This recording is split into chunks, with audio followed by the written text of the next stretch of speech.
João capítulo 9, versículo de número 1, é onde nós estamos. João capítulo 9, a partir do versículo de número 1. Diz assim o Evangelho de João, capítulo 9, verso 1. Passando Jesus, viu um homem cego de nascença, e seus discípulos lhe perguntaram: Rabi, quem pecou para que ele nascesse cego, ele ou os seus pais? Jesus respondeu: nem ele pecou, nem seus pais, mas isso aconteceu para que nele se manifestem as obras de Deus. Enquanto é dia, é necessário que realizemos as obras daquele que me enviou. A noite vem, quando ninguém pode trabalhar. Enquanto estou no mundo, sou a luz do mundo. E tendo dito isto, cuspiu no chão e fez barro com a saliva e aplicou-o sobre os olhos do cego. E disse-lhe: vai, lava-te no tanque de Siloé, que significa enviado. E ele foi, lavou-se e voltou enxergando. Então os vizinhos e os que antes o tinham visto, quando o mendigo, perguntavam: não é ele que se sentava para mendigar? Uns diziam: é ele. E outros: não, mas se parece com ele. Ele, porém, afirmava: sou eu mesmo. E perguntaram-lhe: então, como os teus olhos foram abertos? Ele respondeu: o homem que se chama Jesus fez barro, aplicou-o sobre os meus olhos e disse-me: vai até Siloé e lava-te. Eu fui, lavei-me e passei a enxergar. Eles então lhe perguntaram: onde ele está? E ele respondeu: não sei. Pai, estamos diante da Tua palavra e pedimos a unção do Espírito Santo para comunicá-la no poder do Senhor e que haja iluminação da parte do Teu Espírito, a alma, mente e coração de cada um. Que o Senhor se revele, Senhor. O Senhor fale para a glória do Teu nome e em nome de Jesus. Amém. Se Deus é bom e todo-poderoso, por que que tem tanta gente sofrendo no mundo? Se Deus é bom, pode todas as coisas, por que que Ele não acaba com as guerras? Por que tem tanta guerra? Por que que tem gente boa, que não fez mal para ninguém, morrendo, por exemplo, de câncer? Fez nada. Pegou um câncer e está com os seus dias contados. Por quê? Porque tem criança na África morrendo de fome, enquanto muitos de nós aqui jogam comida fora. Por quê? Essas são algumas perguntas que, hora ou outra, as pessoas estão fazendo, e nós, como igreja, hora ou outra, precisamos dar algumas respostas, porque a conclusão lógica, sem, é claro, todas as informações necessárias, é de duas uma: ou Deus não é bom, ou Deus não é todo-poderoso. Porque se Ele é bom e todo-poderoso, por que Ele não resolve isso? Quais seriam as possíveis respostas? Biblicamente falando, até onde nós podemos entender. Primeiro, a maior causa de sofrimento na vida, no mundo, nas coisas, não é necessariamente devido a uma suposta ausência de Deus, mas principalmente por causa da rebelião do homem contra Deus. Porque Jesus disse que todos os mandamentos de Deus se resumem em só dois: amar a Deus sobre todas as coisas e ao seu próximo como a si mesmo. Ora, se nós amássemos a Deus sobre todas as coisas e ao outro como a si mesmo, pergunto: haveriam guerras? Se amar ao outro significa não desejar ao outro o mal que eu não quero para mim, e desejar ao outro o bem que eu quero para mim, haveriam guerras. Se nós estivéssemos debaixo desses dois mandamentos, haveria tanta gente morrendo de doenças. Algumas doenças, pela obediência a Deus, seriam simplesmente eliminadas. E outras teriam mais investimento, porque o dinheiro, por exemplo, que o mundo gasta com armamento, ou gasta no desenvolvimento de tecnologia de entretenimento, por exemplo, para fazer um super novo celular, poderia ser investido para desenvolver uma super nova vacina, tratamentos e terapias. Como eu sempre digo aqui, tem africano morrendo todo dia de malária. Por quê? Porque não há investimento em vacina. Não é porque Deus quer. Haveria fome.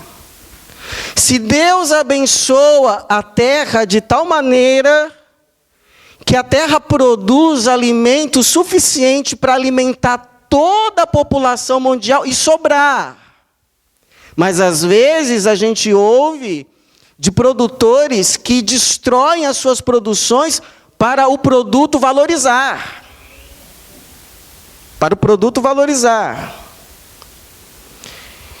Igual uma vez uma pessoa disse assim: eu parei de acreditar em Deus depois que eu vi um ser humano, um homem procurando comida no lixo. E eu me perguntei, por que você não foi lá e não comprou um prato de comida para ele?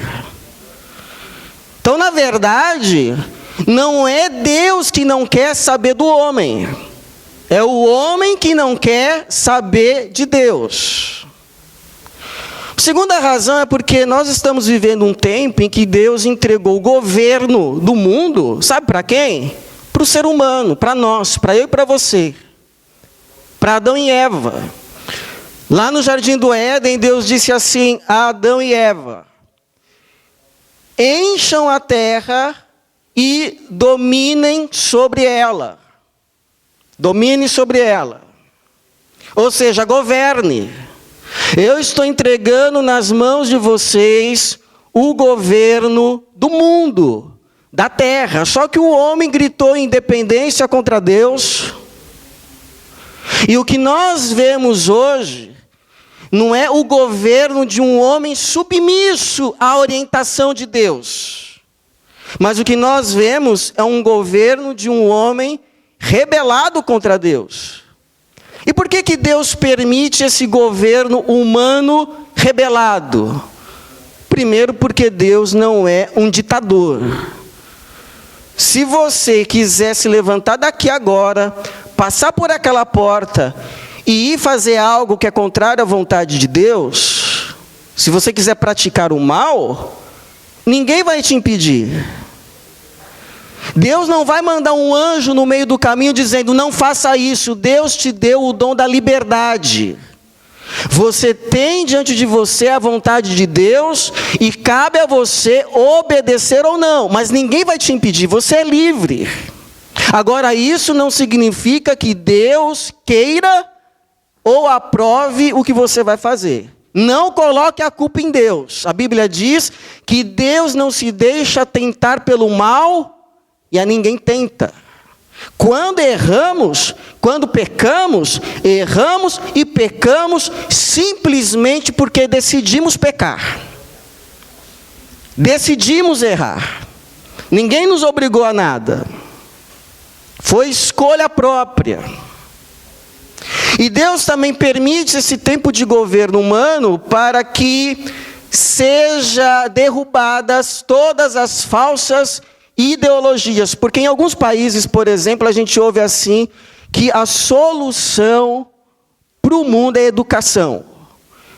E eu acredito em educação, creio que todo mundo deveria ter educação, mas não acredito que a educação é a solução para todos os problemas, porque a gente vira e mexe, ouve de estudantes universitários, por exemplo, aconteceu uma vez, de estudantes universitários terem queimado um índio vivo, numa praça.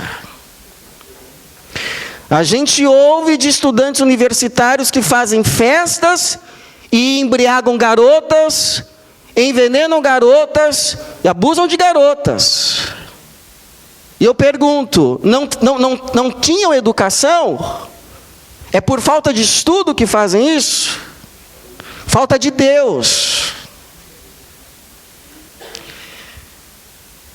Terceira resposta: quando o homem disse não a Deus, deixa que eu me governo por conta própria, eu vou ter aí os teus mandamentos, e naquilo que me convir eu vou obedecer, naquilo que não me convir, não me atrapalhe, deixa eu viver a minha vida, eu quero ser dono do meu próprio nariz, eu vou viver do jeito que eu acho que eu tenho que viver, eu vou procurar o Senhor quando precisar de alguma coisa. Quando estiver em apuro, quando precisar de uma ajuda, eu procuro o Senhor, mas no geral eu quero viver a minha vida. Quando o homem fez isso, quando ele deu as costas para Deus, ele se abriu para o mal. Ele abriu as portas daquilo que Deus tinha dado a ele, o mundo, para a intervenção do mal. O mal entrou e é como se um navio tivesse tido agora um vazamento de óleo no mar. E esse óleo está se espalhando, matando, deixando criaturas doentes, criando anomalias. É isso que a Bíblia diz que o pecado faz. Ele deforma aquilo que Deus criou e desarranja, tira o mundo do eixo. Então, quando acontece uma coisa assim anormal, que não deveria acontecer, por quê? Porque Deus quer? Não é porque Deus quer.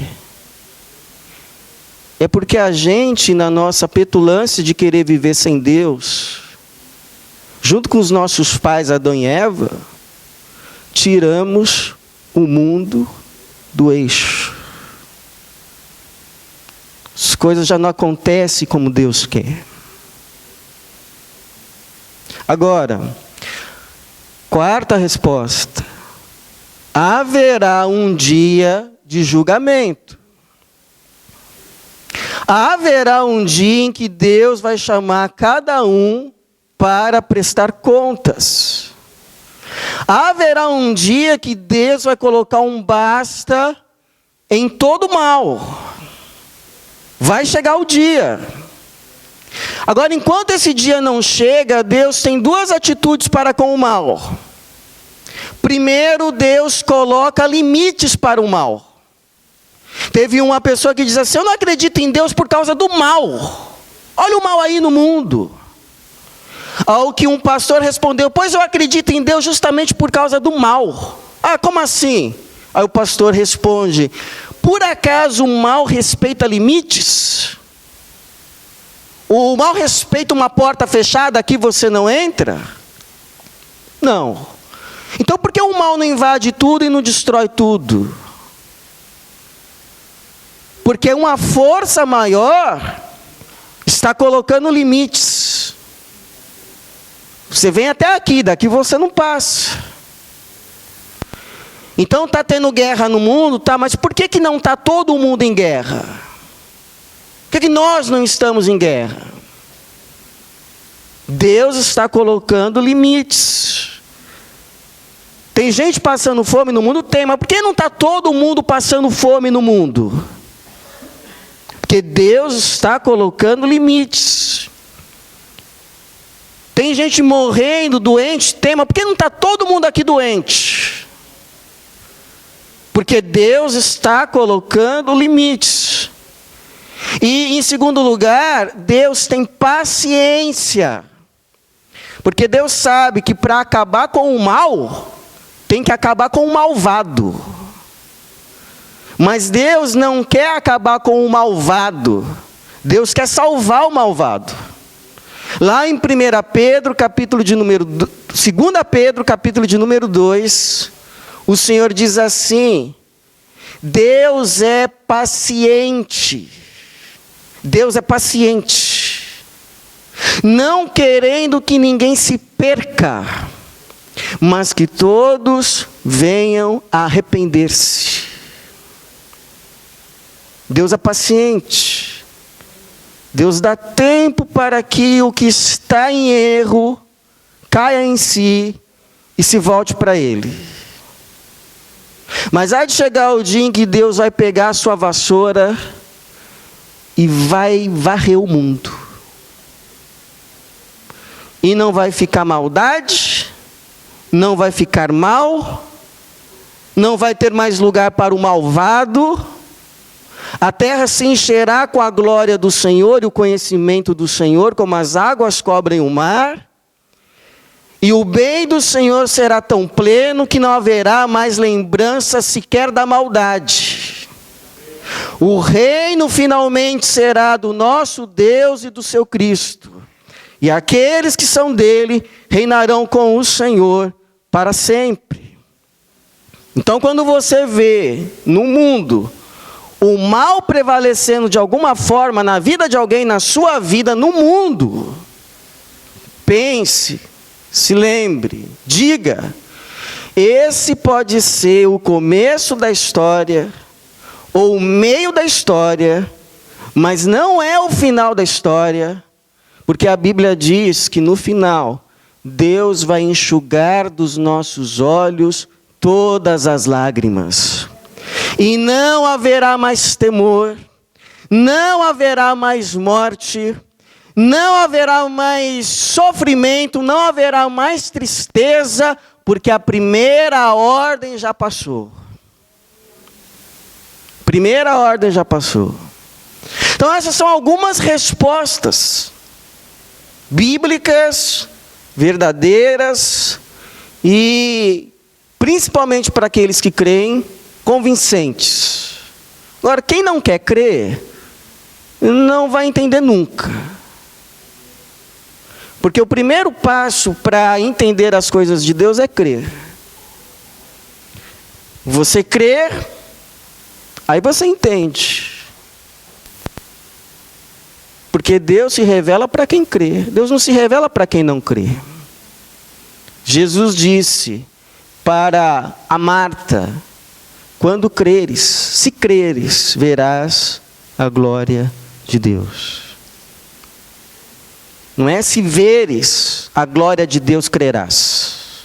Não é isso. Se creres, verás a glória de Deus. Agora eu tenho para mim, irmãos, que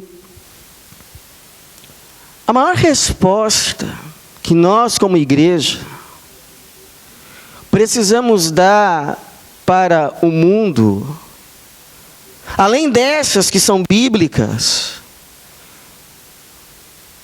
são as nossas ações.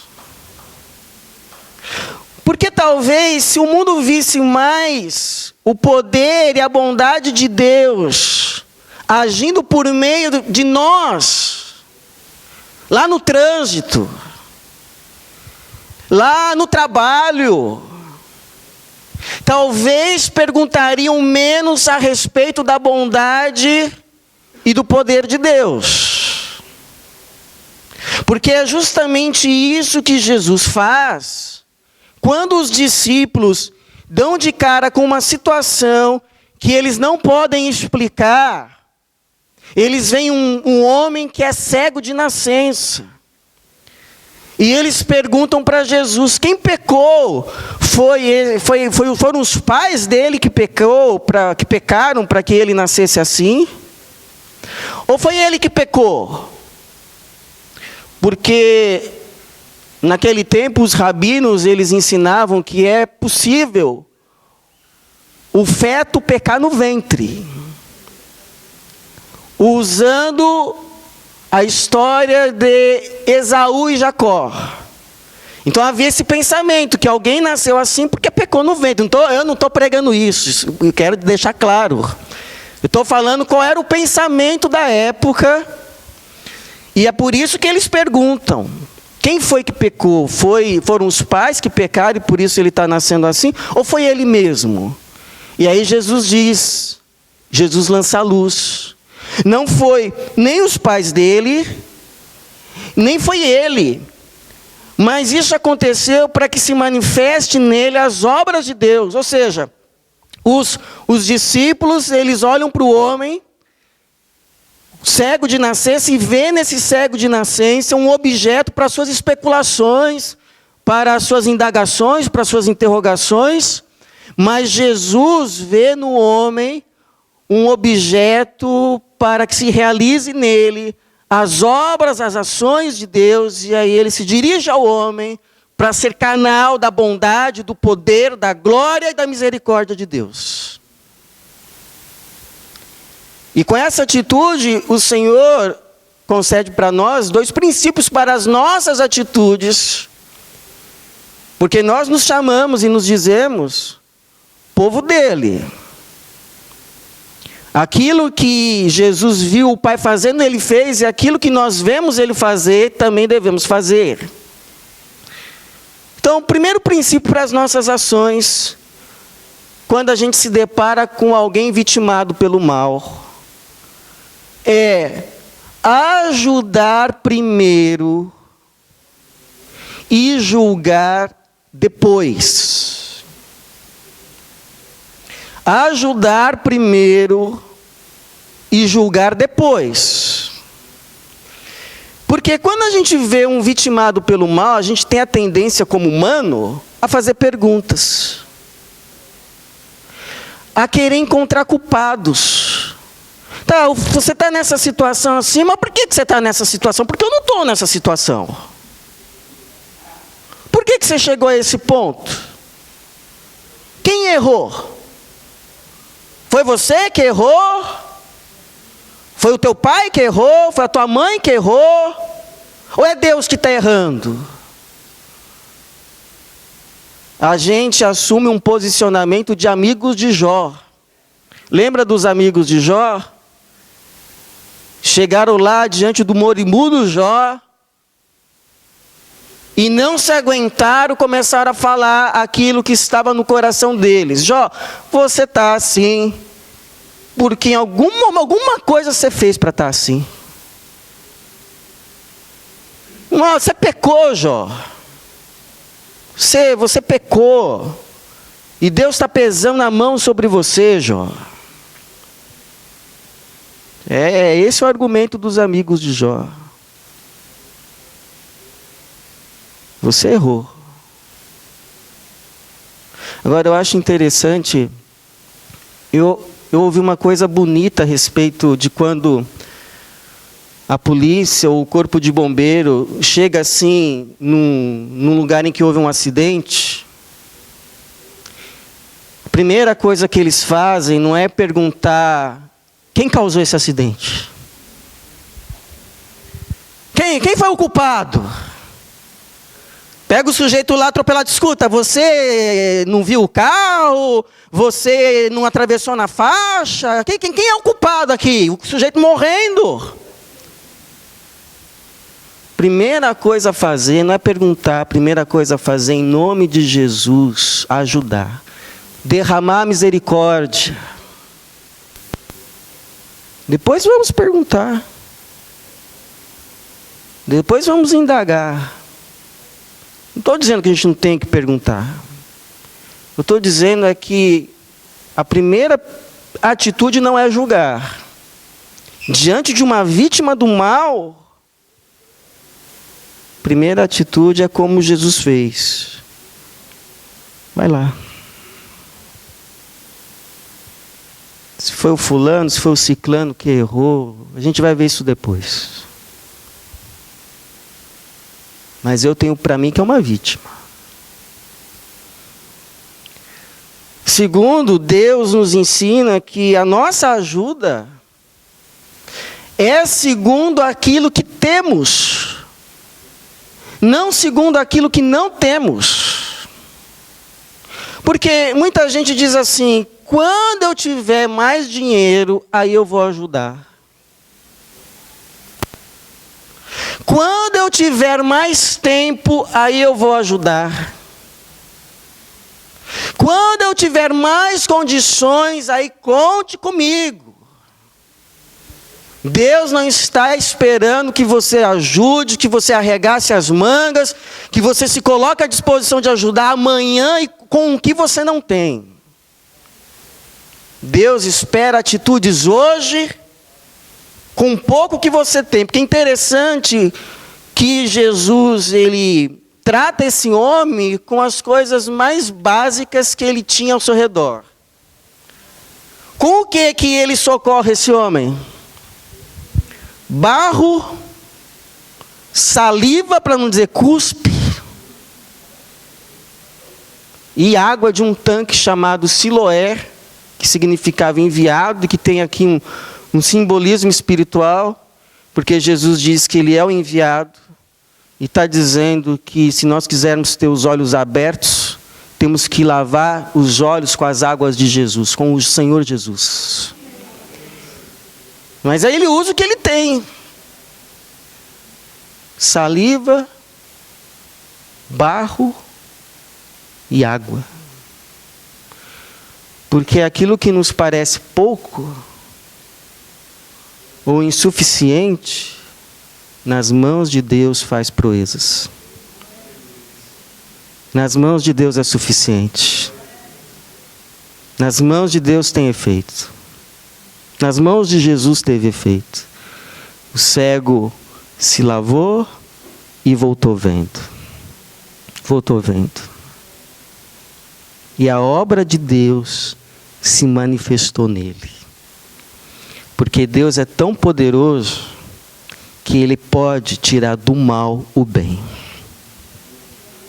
Ele não apenas pode tornar um mal em bem, mas Deus pode. E isso é muita esperança para nós. Porque às vezes nós somos também assolados pelo mal. Muita gente foi assolada pelo mal na vida e olha para trás e diz assim: a minha vida acabou, porque isso aconteceu lá atrás. Pois eu quero dizer para você, em nome de Jesus, há esperança para o teu futuro. Porque Deus não apenas pode tornar mal em bem, mas Deus é poderoso para tirar bem até do mal. Deus pode tudo. Por isso que Ele não precisa de muita coisa nossa. Ele precisa de corações abertos, mãos estendidas. O que você pode dar? 2 peixes, 5 pãezinhos. Então é com isso que a gente vai alimentar esse povo. Mas vamos alimentar esse povo. Não é porque tem pouco que não dá. Nas mãos de Deus alguma coisa vai dar. Então, por exemplo, a gente talvez como igreja não possa alimentar todas as crianças da África. Mas talvez a gente possa ajudar uma ONG. Sabe, às vezes, esses boletos de ONG que chegam na sua casa? Ajuda pelo menos uma vez na vida. Pelo menos uma vez na vida. Quem sabe não vai fazer diferença para alguém? Quem sabe? O seu pouco de barro com água e saliva. Parece que não é nada. Mas chega lá. Deus abençoa. Deus usa. Deus pode tudo. Talvez a gente não possa anunciar Jesus para todos os muçulmanos. Mas talvez você possa para aquele que trabalha com você. Por meio de palavras, por meio de gestos, por meio de vida. Ao muçulmano, ao ateu, ao que se diz cristão, mas é só nominal. Deus te plantou como sementes do bem onde Ele te colocou. Talvez a gente não possa apagar todos os incêndios, Mas talvez com um balde de água de cada um aqui, a gente apague pelo menos um. E talvez nem todos queiram a nossa ajuda. Porque tem gente que está no mal e não quer sair do mal. Mas isso não é razão para que nós, como igreja, não nos acheguemos a eles e lhes, pelo menos, perguntemos: posso ajudar? Igual uma irmã me contou que viu esses dias um senhor com mais de 80 anos, com o rosto todo ensanguentado de um lado. O senhor tinha caído. Aí ela chega, se aproxima e diz: olha, me desculpe, mas posso ajudar? Eu tenho carro, posso te levar em casa? Aí o Senhor respondeu: eu estou com algumas dores, mas posso chegar em casa? Obrigado. Você foi a única pessoa que perguntou. A única.